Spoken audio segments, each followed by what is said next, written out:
Can this bottle help me drink more water throughout the day? Let's find out. At first glance, this looks like a regular water bottle, which I've tried before. And yes, even at second glance, it still looks like a regular water bottle. Where's the catch? Well, if you look closely, you'll see a second compartment right within the bottle. So there's a second compartment right here, and it is to infuse your water with whatever you want to put in here, whether it's mint leaves, strawberries, even tea bags. To make a choice, slip it in here, just like that, close it up, back inside your bottle, and make sure you close that lid real tight, and it will seal itself automatically. Let's say I put strawberries and pineapple, for example.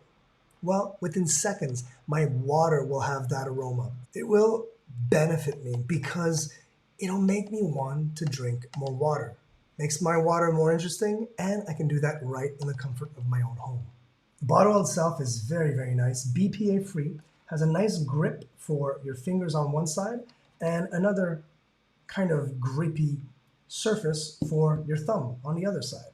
It also has a hook if you want to attach it or just carry it around like that. And probably my favorite feature after the actual infusing compartment would be this little push button. If I push it, the water bottle opens as you would expect. But if this time I flip the latch up, I can no longer push it, which is great if you don't want to have any spills in your bag, in your car, or really anywhere you bring this. Holds 32 ounces of water, makes the perfect gift for anyone who wants to just improve their lifestyle, add some hydration in their life, and really elevate that boring water, but in a natural way with this water bottle infuser by Brima.